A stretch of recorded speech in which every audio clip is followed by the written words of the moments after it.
Tentu saja masih banyak ide, gagasan ataupun data-data yang dimulai oleh narasumber ini.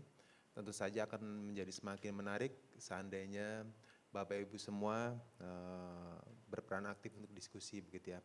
Nah ini kita masuk ke babak selanjutnya untuk sesi tanya jawab.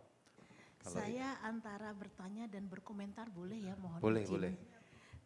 Apresiasi sekali Prof, Ibu, karena kebetulan saya juga baru kembali dari TED Talk di New York membahas mengenai sistem pangan. Bapak Ibu, perkenalkan nama saya Helianti Hilman dari Jafara Indonesia dan Sekolah Seniman Pangan. Saya punya profesi sangat romantis. Jadi profesi saya sejak 17 tahun yang lalu adalah mengangkat pangan terlupakan Nusantara. Semakin dilupakan, semakin kita munculkan, menjadikan itu seksi dan hype. Nah, ternyata memang tidak populer Bu, pangan warisan itu, ya kan? Jadi yang punya pangan sendiri juga tidak bangga dengan makanannya. Kembali lagi kalau ke kampung-kampung saya dikasih mie instan lagi. Nah, jadi akhirnya strategi kami adalah membuat produk pangan warisan itu menjadi produk yang sangat premium dan karena kami tidak diterima di dalam negeri terpaksa kami ekspor. Jadi kami ekspornya kepepet Bu, bukan karena gaya.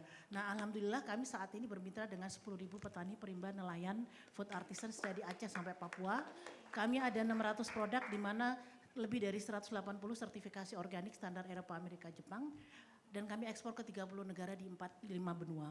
Sebenarnya yang menarik bukan ekspornya. Yang menarik bahwa ini adalah produk dari remote dan rural Indonesia. Dan kami berhasil membuktikan bahwa produk-produk yang nggak dianggap itu bisa masuk ke Michelin Star, bisa masuk ke supermarket nomor 1 di Swiss, supermarket di Italia, supermarket di Kanada. Nah, bless in disguise-nya diuntungkan dengan itu ternyata saya paham satu hal. Indonesia itu bukan krisis pangan. Indonesia itu krisis kebijakan dan krisis identitas. Mohon maaf ya Bapak Ibu ya gitu.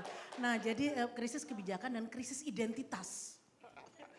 Nah sehingga akhirnya ada dua hal, kalau kebijakan saya nggak bisa apa-apa karena saya tidak di dalam pemerintahan, tidak dalam posisi mengubah. Satu-satunya yang bisa kami lakukan adalah menggerakkan pasar untuk berpartisipasi di dalam pengarus utamaan pangan warisan tadi. Nah ternyata balik lagi ke krisis identitas, nun sewu Bapak Ibu orang Indonesia tuh norak ternyata. Norak. Noraknya begini, begitu kemudian makanan ini menjadi makanan yang keren kemudian diliput dengan berbagai media internasional masuk ke forum-forum internasional terus mereka bilang gini, ih keren ya gitu, semua pada mau konsumsi. Jadi sampai 2015 Bapak Ibu 80% penjualan kami datangnya dari ekspor. Alhamdulillah hari ini 65% domestik. Artinya apa? Kebanggaan orang Indonesia mengakui dan menghargai produk dalam negeri pangan warisan itu sudah meningkat. Tetapi PR-nya masih banyak dan saya tadi alhamdulillah kami 1 tahun terakhir mulai bekerja sama dengan Kemendesa membantu program-program yang ada, kebetulan saya kemarin mengerjakan di Pulau Warimak di Raja Ampat. Gitu. Nah, jadi sebenarnya nah ini Pak non sewu, kadang-kadang cara yang harus diambil agak sedikit muter. Kayak orang main biliar Pak yang mau ditembak di sana, larinya ke sana. Nah, krisis identitas bagaimana cara kami mencoba melakukan dan ini sebenarnya saya mau menitipkan ke Ibu di Kemendesa itu adalah jadi ternyata champion-champion untuk pangan warisan ini harus dijadikan artis. Itu yang kami lakukan. Jadi kemarin di Ubud Food Festival kami menghadirkan 42 ibu-ibu dari 8 desa Muara Jambi, 5 mama dan pace dari Warimak, kemudian ada dari Sigi. Dan mereka head to head dengan Michelin Star Chef. Dan ternyata mereka justru mendapatkan apresiasi lebih. Sebagai contoh Ibu, cooking demo yang dilakukan oleh ibu-ibu dari Muara Jambi memunculkan resep rempah ratus belut di mana ini masakannya belut, sup belut, belutnya belut rawa, tapi daun-daun dan aromatic herbs yang digunakan ada 120. Wow. 120, ngambilnya dari mana? Dari hutan. Dan ternyata kalau ditelusuri satu-satu, ini bagus untuk susu ibu, ini bagus untuk asam folat, ini luar biasa. Nah jadi saya menitipkan sebenarnya untuk Bapak Ibu semua, tolong bantu untuk membangkitkan lagi identitas tadi, karena mau nggak mau kalau mereka nggak dijadikan artis Pak, itu mereka tidak akan punya rasa percaya diri. gitu. Nah jadi saya sekarang profesinya Pak itu bukan bukan pengusaha makanan Pak, saya artis manajer Pak. Gitu. Nah jadi demikian Bapak Ibu, saya sebenarnya sangat apresiasi karena terus terang kami haus data Pak. Jadi tadi Bapak banyak memberikan data-data yang memberikan wawasan yang luar biasa. Kemudian Ibu juga dengan programnya sebenarnya menurut saya itu sangat bagus sekali, tinggal mengenai bagaimana implementasinya. Demikian dari saya, wassalamualaikum warahmatullahi wabarakatuh. Assalamualaikum warahmatullahi wabarakatuh. Selamat malam semuanya. Di sini saya sangat berterima kasih atas undangannya untuk hadir di dalam Indonesia Leaders Forum dan senang banget saya udah mendapatkan beberapa paparan dan ilmu yang terbaru. Nah, di sini kan saya sebagai pengusaha muda yang baru banget membuat sebuah perusahaan yang bernama PT Tetra Jaya Plusindo yang memang concernnya itu dalam ketahanan pangan. Dalam konsepnya itu Fit Food Fuel. Tapi dari pemaparan yang tadi ini sekalian saya bercerita ya. Dari pemaparan yang tadi saya ingin bertanya nih ya. Dari anggaran desa yang ada itu adakah pengalokasian untuk penyuluhan kepada masyarakat-masyarakat sendiri. Seperti yang saya lakukan adalah ini sebagai dana pribadi saya sendiri ya sebagai pengusaha muda, saya sudah melakukan beberapa kali penyuluhan kepada terutama di daerah Bogor dan sekitarnya. Ternyata para petani di daerah sana itu sangat tertarik tentang yang namanya konsep Fit Food Fuel. Tapi permasalahannya adalah di mana ketika saya melakukan penjelasan tentang Fit Food Fuel dan produk yang saya ingin tanamkan berikut memberikan plasma kepada para petani ini, mereka itu kesulitan untuk menjual barang produk mereka sendiri. Dan saya pengen banget sebagai salah satu gerakan dari petani muda punya gaya, ini hashtag saya sendiri, dan Feeding the World Caring for the Earth, petani muda punya gaya. Petani muda punya gaya. Nah, dan hashtag dari perusahaan saya sendiri adalah Feeding the World, Caring for the Earth. Nah, saya pengen banget tersorot nih ya di mana kepada masyarakat maupun pemerintah untuk memberikan banyak penyuluhan. Ternyata di daerah-daerah itu sangat tertarik tentang yang namanya Fit Food Fuel. Nggak cuma konsep dari di sini yang saya lihat adalah peningkatan tentang kebutuhan beras di seluruh Indonesia. Sedangkan saya sendiri memang agak sedikit idealis ya, di mana saya itu memberikan penyuluhan tentang yang namanya sorghum. Karena kita mengetahui satu-satunya produk yang karbohidrat yang mengandung protein itu adalah sorghum. Tapi permasalahan kunci utamanya adalah di mana produksinya masih sulit dan masyarakat itu masih belum paham betul bagaimana rasa dari sorghum. Dan cara saya untuk melakukan penyuluhannya adalah bagaimana saya memberikan bibit kepada mereka, kemudian saya mengasih tahu tentang cara penanamannya, serta sampai pengolahannya menjadi end to end produk. Karena kan pastinya pada awam nih ya untuk, ini sekalian bercerita ya di luar dari bertanya ya. Nih selain saya bercerita ini, nah saya juga memberikan arahan kepada masyarakat dan juga kepada gapoktan yang ada bagaimana mereka supaya bisa mengolah yang namanya sorghum itu bukan sekedar jadi beras dimakan karena pastinya orang Indonesia nih ya terutama anak-anak muda maunya makannya pastinya enak-enak aja gitu kan. Nggak tahu kalau misalkan sorghum itu ternyata bisa dibuat menjadi mie, bisa dibuat jadi bakso, bisa dibuat bahkan saya sendiri yang mempunyai salah satu dari turunan dari perusahaan PT Tetra Jaya Plusindo ini adalah dapur Zara yang mengolah menjadi bake rice, makanan mewah. Nah itu bagaimana tanggapan dari pemerintah tentang adanya penyaluran anggaran untuk anak-anak muda, pengusaha muda untuk melakukan penyuluhan-penyuluhan diberikan kesempatan untuk di daerah-daerah yang gak cuman hanya di Pulau Jawa aja mungkin ke daerah sampai ke Papua untuk meningkatkan dan memberantas stunting salah satunya karena itu adalah concern dari perusahaan saya karena nggak cuma yang di sini yang pengen saya ajarkan adalah kepada anak muda supaya dalam berbisnis itu cuma tidak sekedar uang tapi bagaimana kita memberantas untuk stunting itu untuk kemajuan sustainability ke depannya bersama gitu sih. Terima kasih. Tadi lupa sebut namanya? Oh ya, nama saya Zahra Amalina. Zahra. Ya. Oke, untuk ketiga, oh ya silakan. Ya, bismillahirrahmanirrahim. Assalamualaikum warahmatullahi wabarakatuh. Waalaikumsalam warahmatullahi wabarakatuh.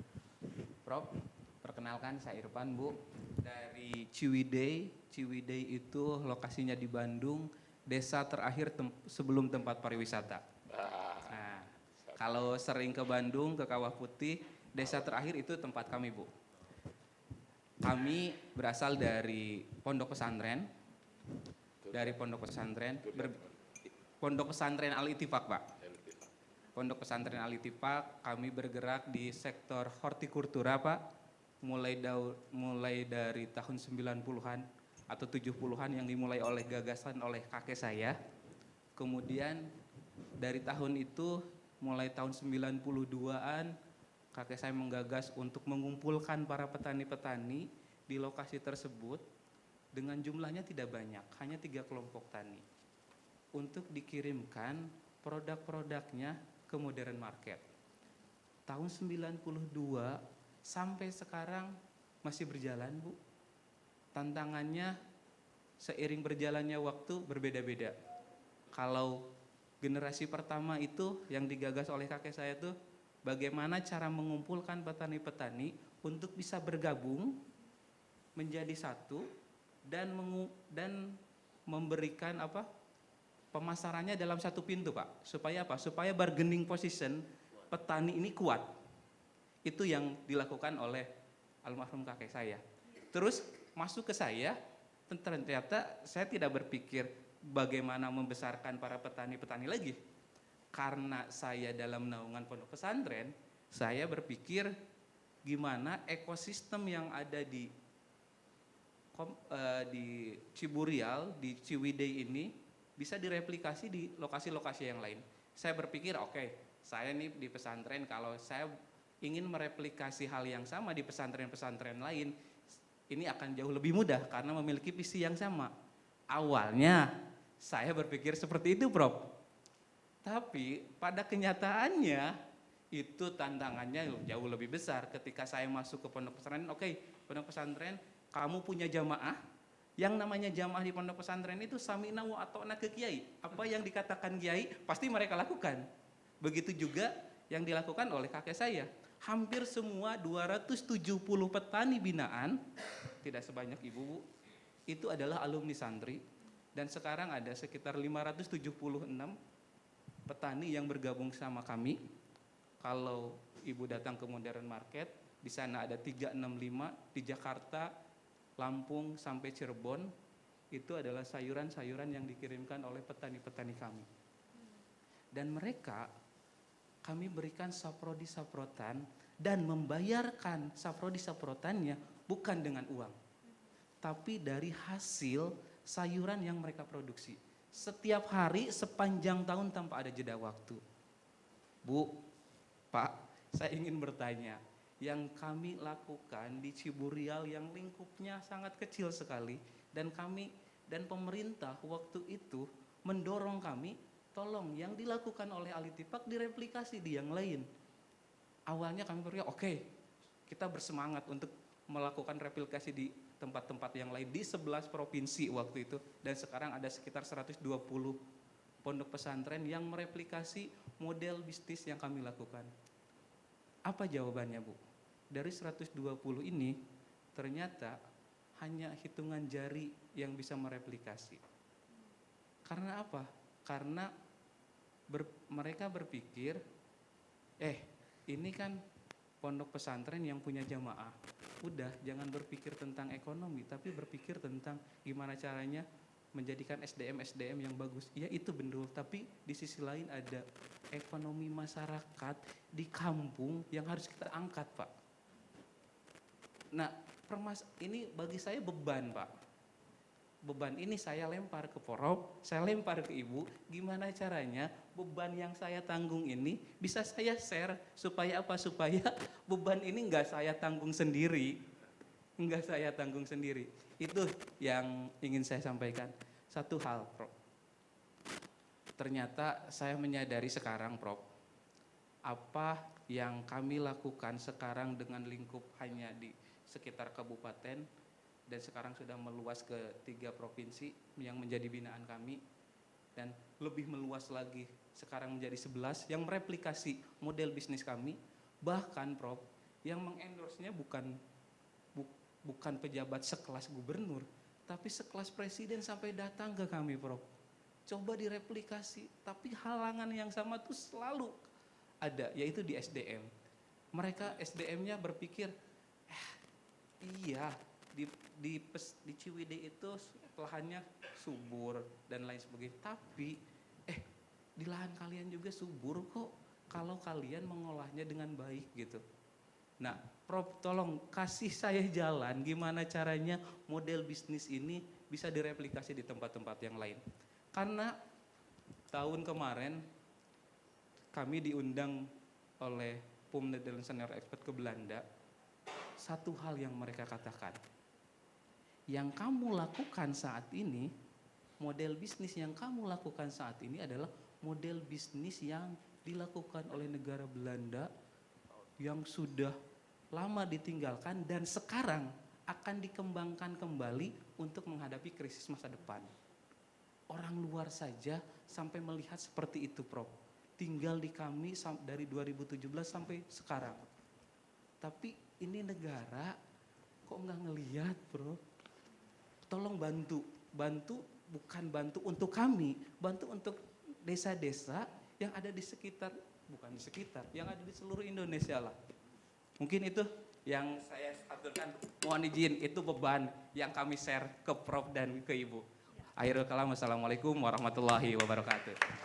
Baik, terima kasih. Mbak Helianti, teruskan mungkin ya apa yang sudah dilakukan itu.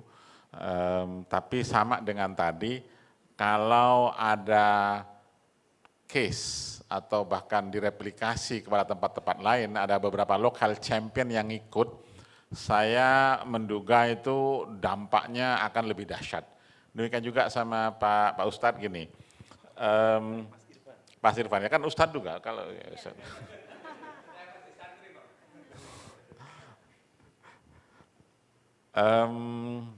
Saya sebetulnya berat untuk menjawab itu, karena saya bukan pejabat sih. Gini, please lower your expectation. Tolong turunkan harapan Anda itu hal tersebut untuk disampaikan kepada pejabat pemerintah. Be realistic gitu dalam konteks itu. Kalau dapat selahnya itu bisa masuk, tapi mungkin tidak akan banyak ya. Saya ke desa Nizam Antara di Lok Semawe ya. Awalnya itu cuma monef, saya melakukan monitoring evaluasi dari sebuah penelitian dari mahasiswa, dosen di Universitas Malikus Saleh di Lok Semawe. Karena penelitiannya itu sangat menarik, kira-kira judulnya gini, sawit sebagai upaya reintegrasi ex-kombatan GAM terhadap masyarakat. Itu kan keren betul ya, karena beliau ahli resolusi konflik, lalu saya diajak karena saya ngerti sawit sedikit lah gitu kan ke sana. Beliau baru bisa masuk ngobrol dengan si Panglima GAM ini, ex Panglima GAM ini setelah 9 bulan, setelah ditagih terus oleh pemberi dana, laporannya mana. Karena sebelumnya mau ketemu apapun nggak pernah bisa, artinya tingkat curiganya sangat tinggi ya. Tapi setelah mulai masuk, setelah dapat, jadi ada model atau bisnis model yang dilakukan oleh Bang Rando, ini saya sebut ya namanya Bang Rando. Saya ada fotonya sih, cuman saya nggak berani taruh di Instagram, takut serba salah. Banyak, bisa penjang foto dengan ex Panglima GAM itu tafsirnya macam-macam. Nah, beliau mengembangkan ex kombatan yang juga sami'na wa atokna juga karena beliau Panglima, akhirnya tidak sampai dia cerita itu kira-kira sudah mulai menekuni sawit 6-7 tahun terakhir lah. Karena dia melihat para teman-temannya macam-macam kan, ada yang jadi kepala Bapeda, ada yang jadi pejabat, ada yang DPR, ada yang jadi preman gitu. Nah beliau itu menurut hasil penelitian itu memang melakukan inovasi yang sangat bagus tentang community development. Ilmu persawitannya tidak banyak, tapi penguasaan lapangan dan penguasaan tadi santrinya atau prajuritnya itu luar biasa. Jadi singkat cerita produksinya tinggi. Pertanyaan pertama saya ke sana, Bang Rando, bibit sawitnya dari mana? beli di mana, gitu. Jenis apa kira-kira, itu pertanyaan khas orang pertanian. Itu dari Allah saja Pak. Jadi dari mana? Saya tanam sendiri dan lain-lain. Saya cerita kalau seperti ini nih nggak akan mencapai puncak secara teoritis sampai 30 ton per tandan buah segar per hektar, nggak akan Bang Rando saya bilang. Paling top ini 7 lah, nggak borok-borok 10 kira-kira gitu kan. Dan lain-lain seterusnya. Terus kemana dijual? Dijualnya ke Medan. Udah mulai ada bisnis proses sedikit. Dari mana mengumpulkan dari sini-sini, tapi beliau sudah tahu mana lahan yang agak sulit menghasilkan produksi sama yang tidak dan lain. Jadi beliau otodidak dalam konteks ini. Mungkin Pak Ustadz Irfan ya teruskan seperti itu, tidak harus merasa terbebani ke seluruh Indonesia, tapi paling nggak di komunitasnya jalan, kemudian ada mungkin wisdom yang lain yang mungkin tidak harus cocok kepada seluruh Indonesia. Lalu Bang Rando itu begini, saya jual ke Medan Pak, berapa dapat? Waktu itu ya paling 2.000 tandan buah segar sekilo, 2,5 itu sudah sangat bagus. Bang Rando bikin aja minta pabrik mini CPO di sini, kelapa sawit mentah, supaya bisa diperas sendiri, dijual CPO-nya, nilai tambahnya masuk ke sini, Anda bisa replikasi. Oke, boleh, senang dia. Dia cerita itu Pak mengangkat senjata sejak umur 15 tahun. 15 years old sampai ada perdamaian tahun 2005 ya 2006 kan. Jadi dia pagi sekolah SMP, siang sore ke sana latihan dan mengangkat senjata. Dan kebayang lah kira-kira ya betapa memang luar biasa militansinya. Ya. Lalu saya tanyakan, terus syaratnya gimana Pak kalau mau bikin pabrik kelapa sawit? Itu syaratnya karena uang dari pemerintah, Bang Rando harus kasih ada surat rekomendasi dari kepala dinas. Itu enggak lah Pak, dan lain-lain. Jadi bahasa poin itu saya tekan tadi, please lower your expectation. Mungkin untuk sementara tidak harus Anda berharap terlalu tinggi. Kalau Anda mampu mengembangkannya sendiri, ada champion-champion baru yang bisa, mungkin go ahead gitu. Karena kalau untung pergi ke kantornya Ibu Tuti mungkin dapat, tapi lebih banyak tidak beruntung. Apalagi belum ada di pagu perencanaan tahun berikutnya. Jadi kekakuan birokrasi itu harus dilihat seperti itu.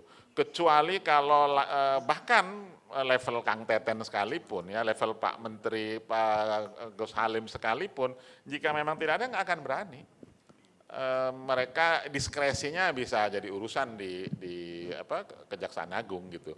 Dan kabarnya nanti pemerintahan berikutnya itu akan menggabungkan Dirjen Anggaran dengan Bappenas. Jadi ada namanya Badan Anggaran dan Perencanaan Pembangunan. Karena selama ini itu yang direncanakan tidak dianggarkan, yang dianggarkan tidak direncanakan. Jadi this is the fact, itu faktanya. Tidak mudah. Nanti ada Kementerian Keuangan kabarnya akan pecah 3 kan. Yang satu nanti Badan Penerimaan Negara, Pajak dan Bea Cukai menjadi Badan Penerimaan Negara di bawah Presiden. Kementerian Keuangan, Fiskal, BKF, Kekayaan Negara masih. Jadi kira-kira seperti itu. Dan mudah-mudahan itu lebih baik sehingga bisa nyambung. Kalau Anda berharap 2024, saya ragu. Ya, kalender sudah berjalan. Tapi bisa juga dititipkan, mumpung masih membuat perencanaan RPJM ya, dan RPJP. Jadi sering-seringlah main ke Bappenas. Kalau nemu orang yang bagus dapat. Kalau enggak ya agak sulit gitu. Mungkin begitu, itu fakta. Please lower your expectation.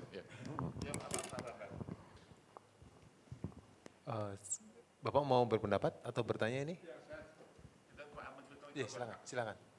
Sebenarnya saya mau pamit karena istri saya sakit dan tadi saya baru mendapat pertanyaan dari anak saya supaya segera pulanglah karena. Tapi sebelum pamit, saya ingin menambahkan aspek ketahanan pangan dari segi petani dan perdesaan yang kebetulan saya pribadi selama 61 tahun tidak pernah berhenti selalu berada bersama-sama petani dan penduduk pedesaan. Apa yang mau saya sampaikan itu sebenarnya suatu perasaan yang miris. Tetapi malam ini saya merasa mendapat hiburan. Dalam arti ada optimisme baru yang saya peroleh dari presentasi itu. Namun demikian ada baiknya saya share kemirisan saya. Ya. Apa yang bikin saya miris adalah petani dan pertanian kita. Menurut Kementerian Pertanian pada tahun 2000 diumumkan bahwa kepemilikan lahan dari petani itu rata-rata di 88%, 88% petani Indonesia memiliki lahan kurang dari 0,5 hektar. Itu tahun 2000. 2016 ketika kami ingin mengadakan gerakan revitalisasi desa di Batang, ternyata yang kami temui itu hanya antara 0,2 dan 0,3 hektar. Nah, terhadap hal ini, Profesor Erika Yustika mengadakan penelitian tentang pendapatan petani Indonesia. Beliau khusus di Pulau Jawa. Simpulannya 80% pendapatan petani diperoleh dari sektor di luar pertanian. Ini kan bikin miris. Nah, 2 tahun yang lalu saya menerima bahan laporan dari Sukabumi. Dikatakan bahwa petani memiliki 1 hektar, kemudian dilaksanakan dan itu kalau dilaksanakan 3 panen selama 1 tahun, 4 bulan, penghasilannya adalah 7.400.000 rupiah, 400.000, 7.400.000. Karena itu setiap panen ya, jadi itu 4 bulan, kalau 1 panen itu 4 bulan. Jadi 1 bulannya tidak ada 2 juta penghasilan petani untuk 1 hektar. Nah, kalau 1 hektar penghasilannya kurang dari 2 juta, kan lebih banyak penghasilan asisten rumah tangga daripada petani yang memiliki 1 hektar. Jadi ini bagi saya sangat miris kondisi-kondisi semacam ini. Nah,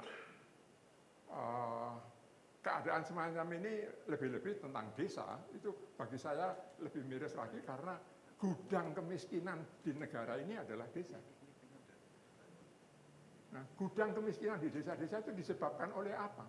Proses marginalisasi desa yang berlangsung terus-menerus sampai hari ini. Misalnya dari segi SDM, orang miskin karena SDM. Tapi kalau di desa itu pendidikan dilakukan, terjadi brain drain. Otak keluar dari desa-desa. Jadi orang-orang yang kita latih menjadi lebih pintar lagi, tidak mau tinggal di desa, apalagi menjadi petani yang pendapatannya begitu rendah. Jadi ini masalah. Kemudian sekarang ini kalau masalah produksi, nah kalau 0,2, 0,3 hektar, bagaimana bisa hidup dari situ? Ya betul yang dikatakan Pak Erika Yustika, 80% pendapatan petani diperoleh di luar sektor petani. Nah ini kalau ketahanan pangan kita ke depan macam apa? Jadi ini saya ingin sampaikan. Kemudian sekarang yang dikatakan Menteri Pertanian Pak Arman, waktu beliau ada di Cirebon,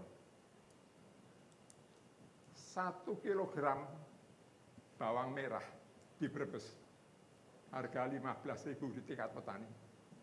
Sampai ke Cirebon, hanya 40 km, harganya menjadi 50.000. Ngapain menjadi petani? Lebih enak menjadi tengkulak.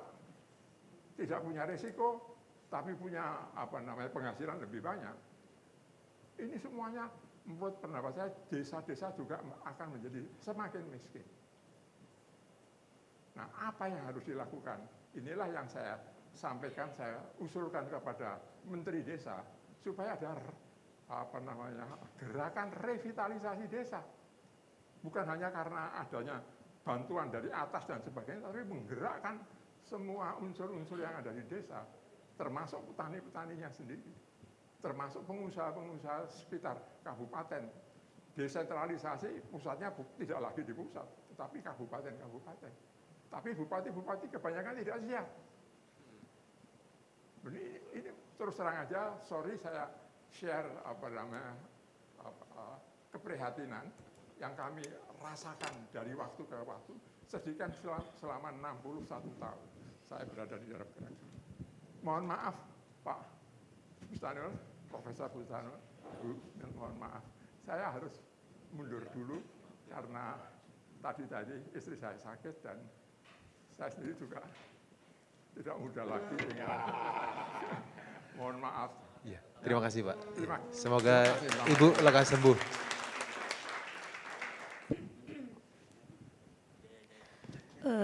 Terima kasih sekali. Ini sebelum ke Ibu Mbak Yahra, ini Ibu Erianti yang tadi menyatakan perlu penghargaan, yaitu untuk champion-champion desa ini kita jadikan artis. Nah, kami Kementerian Desa sudah berpikir ke arah sana Pak. Mulai 3 tahun terakhir ini tahun ketiga, kita memberikan penghargaan bagi khususnya perempuan aspiratif Ibu. Iya, yang punya ide-ide inovasi di desa, kami memberikan penghargaan dan ide-ide itu berbagai inovasi Bapak Ibu sekalian. Jadi tidak hanya dari sisi bagaimana kepemimpinan mereka, tapi bagaimana juga mereka bermanfaat bagi masyarakat sekitar sehingga mereka dijadikan perempuan aspiratif. Nah, itu kemarin kita juga mengundang di wilayah Sarmi, Kabupaten Sarmi, Ibu Kepala Desa perempuan Bapak di Papua, betul. Itu perjalanan 4 jam dari Jayapura, kami kebetulan langsung ke sana. Mereka sebenarnya aspirasinya, inspirasi bagi masyarakat itu tidak terlalu kompleks bagi kita. Jadi hanya bagaimana mengawetkan makanan laut berupa ikan itu bertahan sampai berbulan-bulan. Jadi ini Pak, ikan-ikan yang besar itu diawetkan, diasap, kemudian dipanaskan matahari. Seperti itu pun di wilayah Sarmi itu belum ada yang tahu Bapak.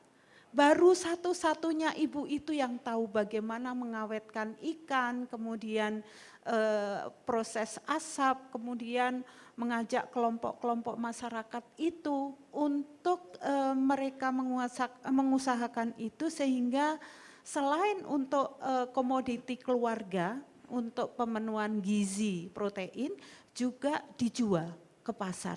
Itu luar biasa. Bagi teman-teman di Sarmi. Mungkin di Jawa hal itu hal yang lumrah, tapi bagi mereka adalah sesuatu.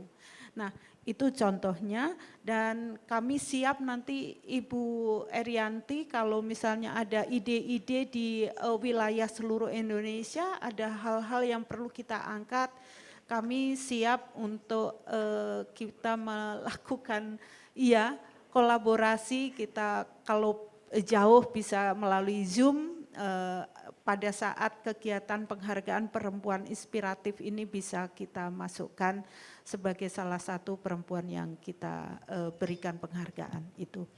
Dan Ibu Mbak Zahra,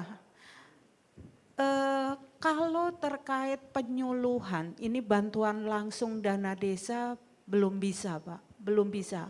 Karena penyuluhan ini adalah domennya pertanian. Yang kita sediakan di desa adalah PLD dan PD. Apa itu? Pendamping desa dan pendamping lokal desa. Nah, kalau misalnya ada transfer ilmu, kiranya mohon teman-teman PD dan PLD ini dilibatkan. Karena inilah yang bertanggung jawab memberikan peningkatan kapasitas yang mendampingi hari-hari masyarakat di sana untuk meningkatkan keterampilan masyarakat terkait tadi hal-hal yang diberikan Mbak Zahra. Ini mohon bisa dikoordinasikan dengan teman-teman PD dan PLD untuk bisa mendampingi hari-hari. Karena mereka kita gaji, ya kasarannya kita gaji, memang tugasnya mendampingi sehari-hari adalah masyarakat yang ada di desa. Satu PLD untuk sementara ini karena jumlah desa kita 75.000 baru bisa mendampingi satu PD atau PLD ini adalah 3 sampai 4 desa Bapak. Jadi kalau untuk wilayah remote memang 2 sampai 3. Kalau untuk di Jawa karena keterjangkauan ini bisa mencapai 4 desa. Mungkin itu dan untuk peningkatan kapasitas ini nanti bisa dikoordinasikan dengan Dinas Pemberdayaan Masyarakat di tingkat kabupaten atau kota. Kenapa saya nyebut kota? Karena ada wilayah-wilayah Indonesia kota itu untuk desa ada Pak, tidak semuanya kelurahan. Kemudian Pak Irfan dari CWD, Pak Ustadz, ini sebenarnya tugas kami juga termasuk adalah menyebarkan best practice atau praktek baik desa-desa atau aktivitas tadi kebetulan pesantren ya Pak ya. Ada program-program bagus untuk kita replikasi.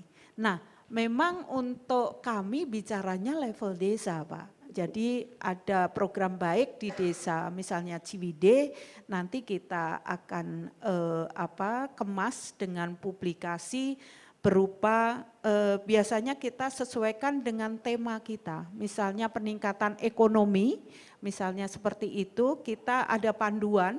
Nah panduan itu di dalamnya adalah cerita-cerita baik itu kita kemas, kemudian kita sosialisasikan ke desa. Kemudian kita juga di dalam untuk memudahkan penyampaian kita mengundang narasumber, misalnya Bapak kita undang narasumber berbicara secara level nasional. Nah dari situlah ada beberapa yang sangat tertarik, mereka akan memanfaatkan dana desanya, betul kata Prof. Bustano bahwa kita bicaranya minus satu. Kalau misalnya 2025 kita harus bicara Juni ini harus masuk di dalam proses perencanaan dan pembangunan desa.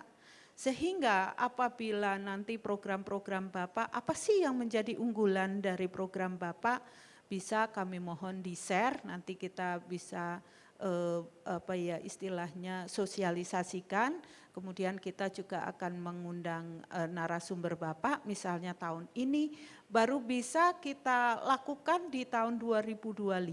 Nah 2025 nanti proses, kalau biasanya desa yang tertarik itu adalah yang setipe misalnya memang di sana banyak pesantren-pesantren, kemudian ada potensi-potensi yang hampir mirip. Nah itu mereka akan mereplikasikan. Jadi kalau di wilayah kita, Prof memberikan pelajaran waktu saya kuliah, bahwa Indonesia itu lebih mudah melihat contoh yang sudah berhasil daripada belajar sendiri. Nah Bapak ini luar biasa menemukan sesuatu yang pola yang bagus yang bisa direplikasi. Itu akan memudahkan kita di dalam proses replikasi itu sendiri. Mungkin itu yang bisa kami sampaikan. Mohon maaf Prof kalau salah, murid bisa dibenerin. Sedang proses kami lakukan untuk menjawab dari sekian banyak persoalan yang dihadapi oleh nelayan. Bapak Ibu sekalian bahwa ada sekitar 12.000 kelurahan atau desa pesisir, hanya sekitar 350 desa yang memiliki stasiun pengisian bahan bakar untuk nelayan.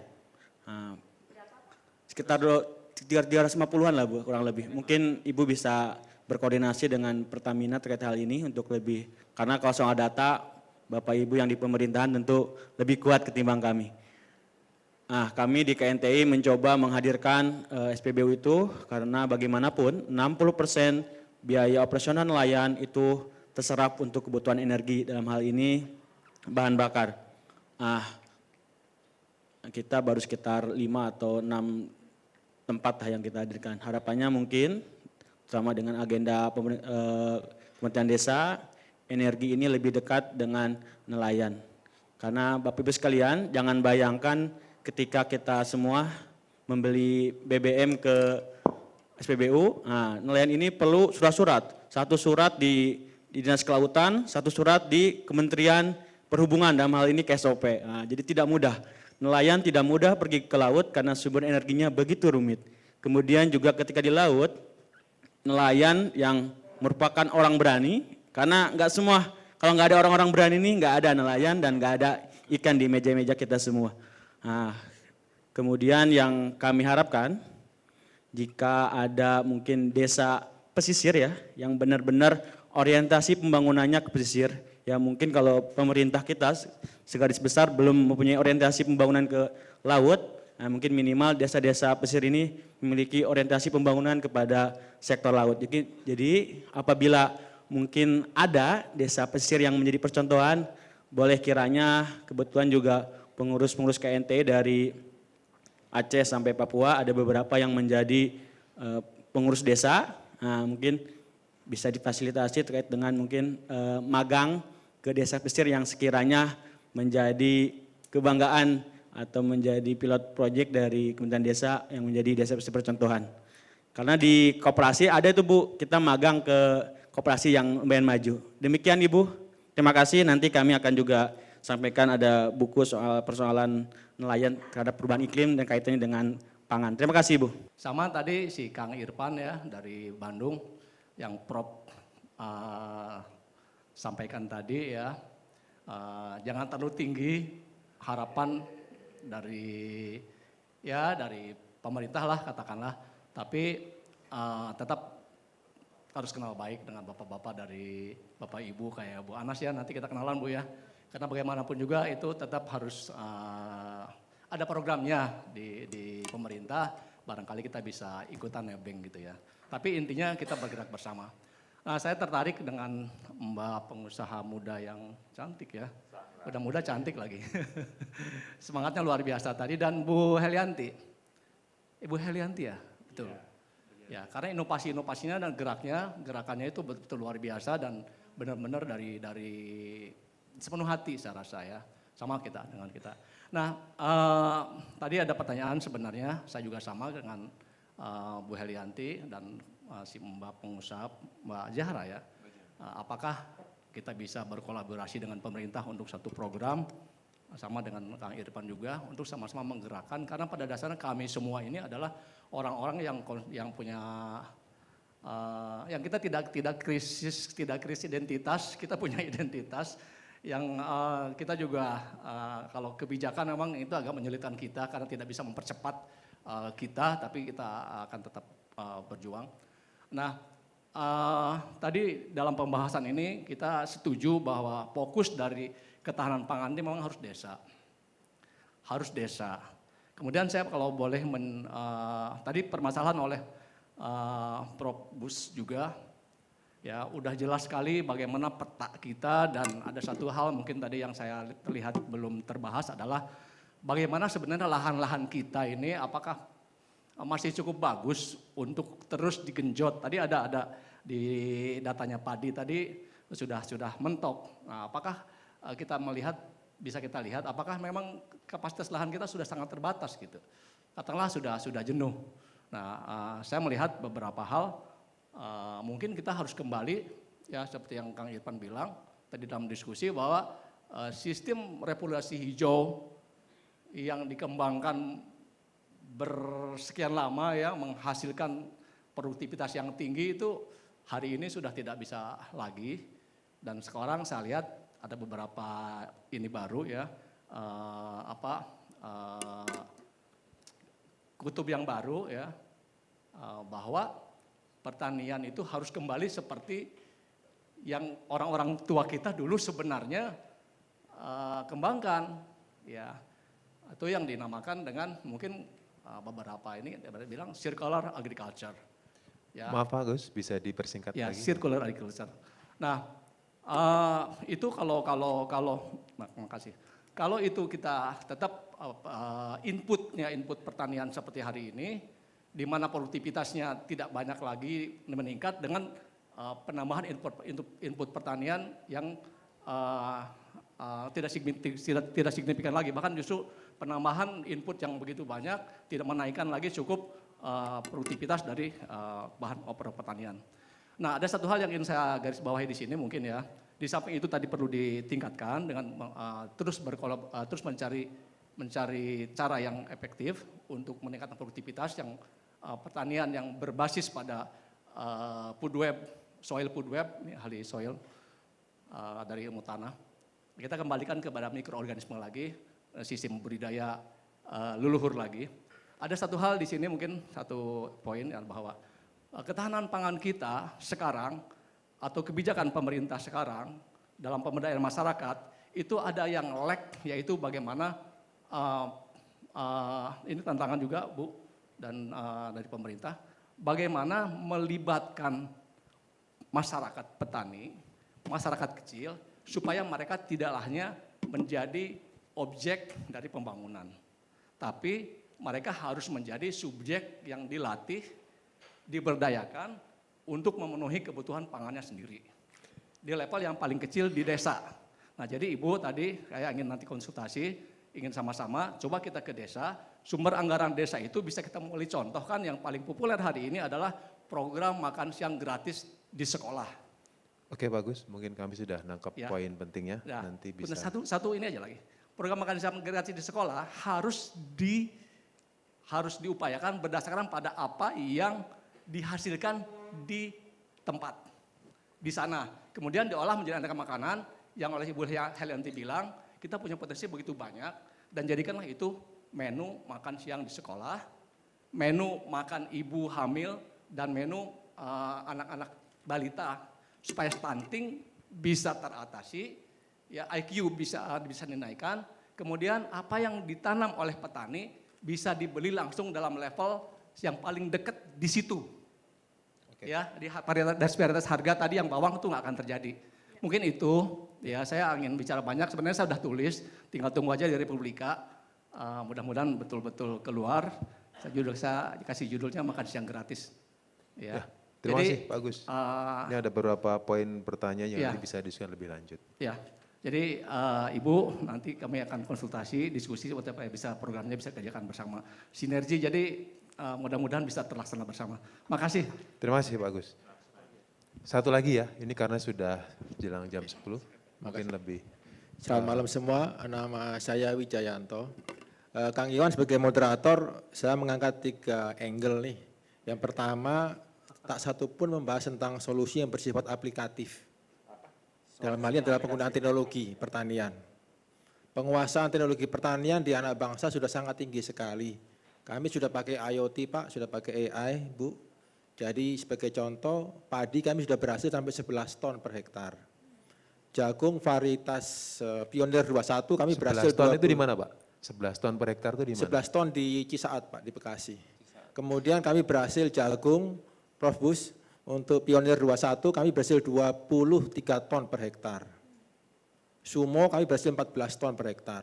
Kacang korok pedang, Kang Agus Soma sampai sampai meludak nggak dipanen-panen karena Kang Tetenya belum datang waktu itu ya Erika ya. Kami banyak sekali menerima PR-PR dari pemerintah. Nah, yang pengen saya gagas di sini adalah mari di forum AP Dialog atau Rumah Kebangsaan ini tawarkan solusi yang aplikatif Pak. Karena semua identifikasi masalah saya rasa semua yang hadir di ruangan ini sudah paham sekali. Pertama itu ya, kami mendesak adanya solusi aplikatif, mungkin Kompas bisa mengangkat itu. Kedua, saya sangat terharu dengan upaya Mbak Helianti menggarisbawahi adanya krisis kebijakan, krisis identitas. Kami mengalami itu, Pak. Kami bergerak di berbagai macam program-program percontohan food estate, akhirnya ditinggal di tengah jalan. Jadi kebijakan nggak pernah selesai karena perbedaan kepentingan. Itu mestinya juga harus digagas dengan berani, dan dalam hal ini kalau Kompas menjadi leader, harus berani mengangkat itu, Mas. Karena itu yang saya rasa dalam dialog ini masih malu-malu nih mengakui satu persatu. Yang ketiga, local champion. Kami tidak mendorong adanya kolaborasi G2G atau kita mengharap dana pemerintah. Saya sudah kapok, Ibu 10 tahun terakhir, Bapak. Kami mendorong B2B, business to business, people to people. Apa yang dilakukan oleh Zara, Mbak Helianti, kami juga melakukan. Jadi selama kita punya market itu menjawab, entah itu domestik, entah itu ekspor, saya rasa itu menjadi solusi yang sangat bagus. Dalam hal ini Indonesia bisa menjadi potensi besar, Mas, untuk lumbung ketahanan pangan. Itu mungkin 3 yang ingin kami sampaikan, dan saya berharap dialog-dialog seperti ini bisa dijalankan terus-menerus, tidak bosan, kita teriakkan. Terima kasih, selamat malam. Waalaikumsalam warahmatullahi wabarakatuh. Mungkin langsung saja Prof dan Ibu langsung bisa disampaikan pendapatnya. Ada sejumlah poin penting yang mungkin langsung langsung dibahas saja karena waktunya sudah sangat mepet. Ini terkait kalau Mas Indra tadi lebih ke statement ya, lebih ke pendapat, mungkin nanti bisa ditindaklanjuti lebih lanjut pasca ini. Tapi tadi ada sejumlah pertanyaan dari Pak Agus gitu ya, terkait dengan mungkin nggak sih kita kolaborasi dengan pemerintah untuk memajukan pertanian begitu. Kalau iya bagaimana caranya, mungkin begitu. Lalu apakah benar lahan-lahan kita itu sudah jenuh?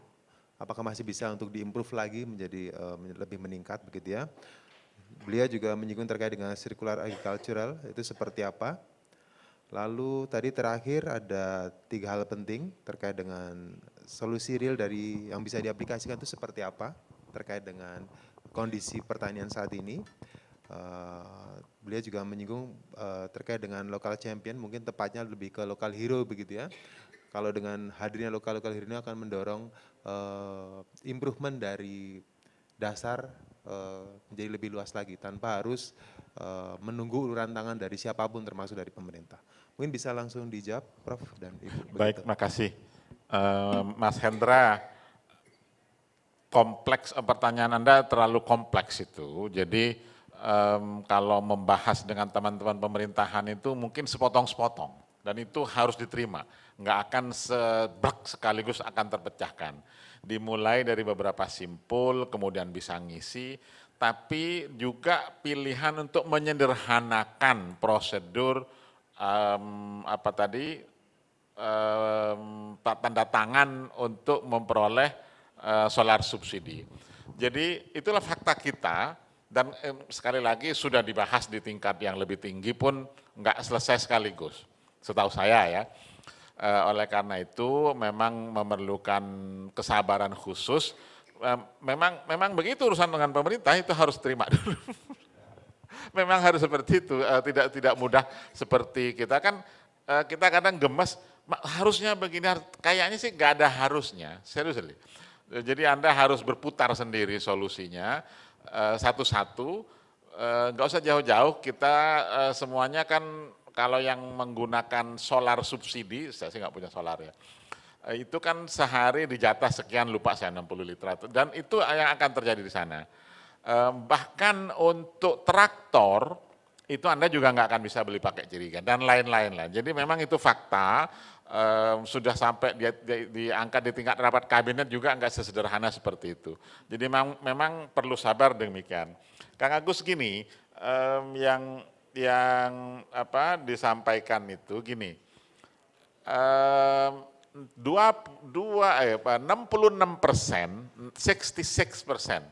dari lahan pertanian kita itu kandungan bahan organiknya sudah tinggal 2%. Serius. Kita tuh cenderung memperkosa tanah itu sehingga dia kelelahan. Banyak literatur mengenai land fatigue gitu, dan blessingnya setidaknya di RPJM sudah dituliskan eksplisit penyehatan tanah, sudah sirkular arahnya sih, jerami dimasukkan lagi dan lain-lain, itu sudah sirkular. Dan untuk memasukkan ini bertengkarnya lama betul. Karena ada yang orang berpikir bisnis ini dari mana ya, nanti proyeknya akan berupa apa. Jadi banyak yang berpikir seperti itu, faktanya memang seperti itu.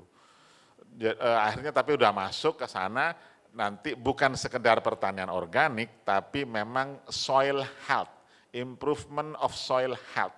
Bukan soil fertility, tapi kesehatan tanah. Dan kesehatan tanah harus dibenahi karena tadi karena 2% itu harus di-restore kandungan organiknya. Dengan cara apa solusinya, aplikasinya minimal dari tingkat jerami dimasukkan. Baru setelah itu yang lebih tinggi amelioran, biochar dan lain-lain. Bahkan di lapangan nanti kalau ada seperti Mbak Zahra itu di lapangan, didiklah para petani untuk membuat biochar lokal. Nggak harus mikir-mikir dari proyek pemerintah. Too long gitu menurut saya ya. Dan teman-teman kampus hari apa ya? Senin saya dari lapangan melihat, saya bukan ahlinya, melihat teman-teman mengajari petani membuat biochar. Biochar itu untuk amelioran tanah. Bagi saya yang seperti itu yang kita nggak harus lelah ya. Tapi kalau nunggu proyek besar, culong, penungguan itu terlalu lama. Dan kebetulan semua kampus sekarang uang pengabdian penelitiannya sangat banyak. Dan mereka bisa menjadi langsung pada lokal champion. Kemudian ada yang mengajari juga membuat, yang sebetulnya pekerjaan orang tua kita, orang-orang lama, namanya membuat eco polybag. Eco polybag itu dari bambu, dianyam, akhirnya berbentuk seperti ini, dan dia menjadi tempat bibit baik kakao, kopi, bahkan mungkin sehingga nanti petani nggak harus menyobek kertas polybag plastik itu karena dia larut dan itu yang akan menyehatkan tanah dan seterusnya. Bayangkan kalau gerakan ini serentak gitu. Tapi kalau kita berharap pemerintah mikir ini itu beda, hitungannya begini masuk too long menurut saya. Jadi inisiatif kita P2P, B2B memang harus segera dilakukan. Makanya saya tadi ke bahasa saya itu, please lower your expectation. Karena kalau kita berharap terlalu tinggi bisa kecewa, tapi inisiatif tetap harus dilakukan untuk melakukan itu ya. Gitu Pak Wijayanto ya. Jadi ada teman itu betul-betul langsung program di lapangan, dia install ke web langsung dari wifi di sana, kemudian dipantau, oh di sana sudah ada serangan hama apa tidak, oh sana airnya kurang apa tidak, simple as that gitu. Dan kalau itu disampaikan kepada petani kita dampingi itu luar biasa. Tapi kalau nunggu proyek, no, too long menurut saya ya. Dan alhamdulillah kampus karena sekarang terus terang ya dana penelitian itu bukan masalah, dana pengabdian juga bukan masalah, tinggal bagaimana apa mau kerja apa tidak gitu. Dan ke lapangan mendampingi petani, mengajari teman-teman pedesaan, menurut saya itu ada kenikmatan tersendiri. Setelah itu kita kan bisa kuliner juga.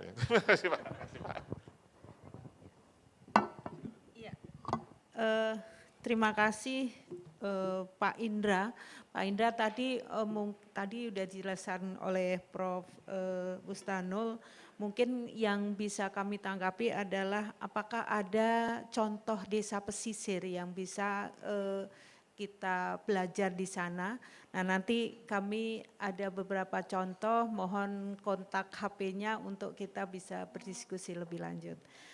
Kemudian Pak Agus, Bapak, sebenarnya bahwa kami sudah menerapkan kita tidak bisa bekerja sendiri. Kita bekerja kolaboratif dengan yang kita kenal dengan pentahelik. Kita juga tadi pagi diskusi dengan teman-teman IPB Pak, bagaimana perencanaan desa dan perdesaan, pembangunan desa dan perdesaan ke depan. Khususnya di tahun 2025 dan 2026. Banyak yang bisa kita eksplor Dan kemudian ada hal-hal yang memang kita harus bekerja bersama-sama dengan perguruan tinggi, dan itu memberikan nuansa tersendiri, sehingga kami terakhir-terakhir ini banyak bekerja sama dengan perguruan tinggi, baik Universitas Brawijaya, bagaimana memanfaatkan tata ruang desa, Prof. Nah, karena saat ini bahwa ketahanan pangan tidak terlepas bagaimana pemanfaatan tata ruang desa. Yang tadi sudah disampaikan secara dari hati yang terdalam, tadi kekhawatiran Pak Bambang dan Prof. Erani juga sudah melakukan penelitian. Dulu adalah mantan dirjen kami, memang betul bahwa kalau tidak diatasi terkait kepemilikan lahan di desa, bagi petani-petani itu akan tambah miskin, memiskinkan kita. Jadi pastinya kita nanti akan bersama-sama memikirkan bagaimana sih pemanfaatan ruang desa itu menjadi hal-hal yang sifatnya bisa mensejahterakan masyarakat desa. Kemudian Pak Wijayanto, Bapak, saya setuju tadi bahwa apa yang kita bicarakan ini merupakan solusi yang bisa langsung kita lakukan di lapangan. Karena masyarakat itu sudah menunggu terlalu lama. Dengan adanya kehadiran, mohon maaf, terus terang aja dana desa itu ada kehadiran kita di desa. Saya di ujung Raja Empat, saya melihat bahwa perkembangan bagaimana peningkatan masyarakat nelayan di sana memanfaatkan hasil-hasil laut.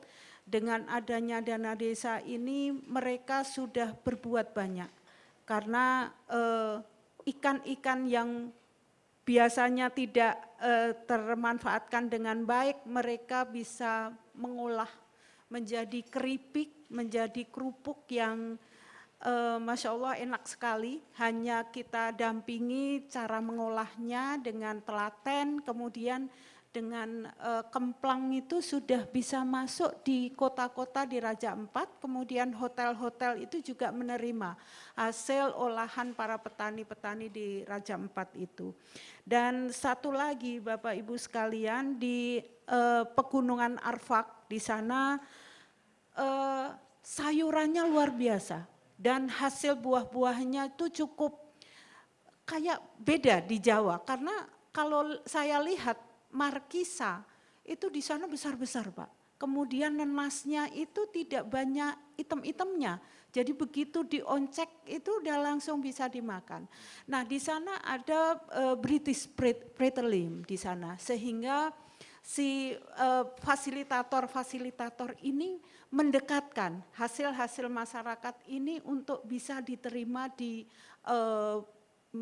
BB, British Petroleum BP. Ini juga menjadi salah satu menurut kami adalah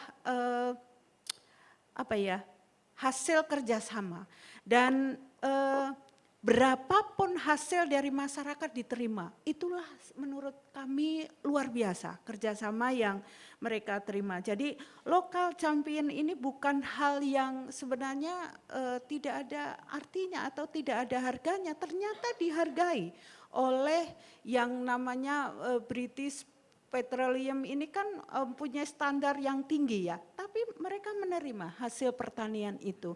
Nah menurut kami ini adalah upaya-upaya kita bagaimana yang solusi aplikatif, tidak hanya dalam wacana tapi sudah langsung memberikan keuntungan atau kesejahteraan bagi masyarakat desa. Mungkin begitu yang bisa kami sampaikan. Terima kasih. Terima kasih atas jawaban dari Profesor dan Bu Anastuti ya. Ya, banyak sekali insight yang bisa kita terima malam ini. Memang karena waktu yang sangat terbatas, mungkin kita cukupkan sekian. Tapi sebelum saya menutup acara ini, mungkin saya akan coba coba memberi catatan sedikit terkait dengan apa tadi yang sudah disampaikan oleh sejumlah narasumber dan juga sejumlah pertanyaan dari audiens begitu ya. Setidaknya betapa pentingnya kita harus membangun artis-artis lokal atau mungkin lokal hero begitu ya, agar kita menjadi pelaku-pelaku usaha yang berkontribusi nyata bagi penguatan ekonomi lokal. Tadi sudah dicontohkan oleh Ibu Elianti, Mbak Zara, ada juga kawan Pak Ustadz tadi ya, ada juga Pak Agus yang mereka itu sebenarnya tanpa sadar telah melakukan karya nyata yang tidak, menurut saya itu tidak perlu mencontoh lagi, justru dia layak untuk dicontoh, tinggal bagaimana dia untuk terus mengamplify apa yang mereka lakukan menjadi sesuatu yang terus berkembang dan menjadi hal baru bagi siapapun untuk terinspirasi dan berkembang begitu. Dan satu hal yang sangat penting tadi terkait dengan kolaborasi dengan banyak pihak, tadi sudah disebutkan terkait dengan pentahelix, tadi Profesor juga sudah menyinggung betapa terbukanya pihak kampus untuk berkolaborasi dengan siapapun itu, baik dari sisi masyarakat, petani, mungkin Kapoktan juga, atau bahkan dari sisi private sector, industri-industri untuk berkolaborasi mengembangkan terkait dengan pertanian atau apapun itu terkait dengan kemajuan sektor agriculture begitu. Nah, tapi tadi memang ada masukan yang luar biasa juga dari Pak Bambang tadi ya, tentang betapa mirisnya kondisi petani kita yang kepemilikan lahannya kurang dari setengah hektar, sekitar 0,2 hingga 0,3. Jadi kemiskinan itu sangat nyata di pedesaan, kemiskinan itu sangat nyata bagi petani dan benar akhirnya karena petani ini berada di ruang-ruang yang memang relatif kekurangan begitu ya. 80% penghasilan mereka berasal dari sisi non pertanian. Mereka yang berjuang bagi kedaulatan pangan, justru mereka pula yang berada di titik nadir kemiskinan. Akhirul kalam, wabillahi taufiq wal hidayah, wassalamualaikum warahmatullahi wabarakatuh. Waktu dan tempat saya kembalikan ke Mbak Erika.